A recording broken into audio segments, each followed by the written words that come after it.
Docteur, dites-nous, quels sont les symptômes caractéristiques de cette maladie? Les symptômes caractéristiques sont la perte involontaire d'urine ou fuite urinaire, vous l'avez compris. En cas de fuites urinaires répétées, il importe de consulter un médecin au plus tôt et de ne pas attendre, comme souvent, hélas, les patients le font. De nombreuses personnes souffrant d'incontinence se sentent gênées à cause des odeurs désagréables. Elles ont tendance à éviter les sorties entre amis ou en famille.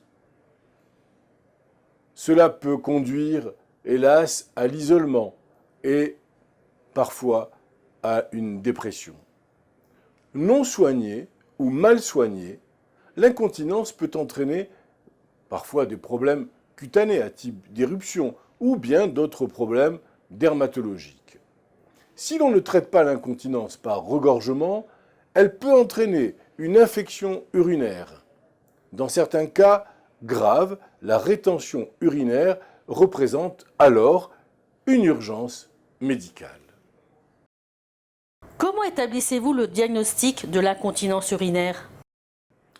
Une évaluation par un médecin représente la première étape dans le diagnostic d'incontinence urinaire. Votre médecin révisera vos antécédents médicaux. Il vous fera subir un examen physique et des examens de laboratoire.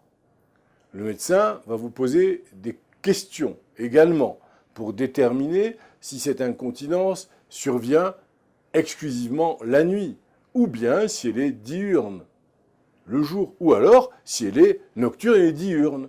Quelle quantité d'urine s'écoule et quels sont les facteurs qui la déclenchent. On pourra et on devra vous demander de fournir la liste des médicaments que vous prenez et de tenir aussi parfois un journal mictionnel qui indique la quantité d'apport hydrique, le volume et le moment des mictions. Cette information aidera le médecin à déterminer les raisons possibles de votre incontinence. Les tests de recherche de fuite d'urine qui consistent à faire tousser ou bien à se courber permettent de diagnostiquer l'incontinence d'effort, tandis que les tests qui mesurent le degré de vidange de la vessie permettent d'établir celui de l'incontinence par regorgement. Dans certains cas, des tests plus approfondis de la vessie peuvent s'avérer nécessaires pour déterminer la cause exacte de l'incontinence. Il se peut également que votre médecin analyse votre urine ou votre sang pour déterminer si des problèmes comme le diabète ou la présence d'une infection pourraient provoquer l'incontinence.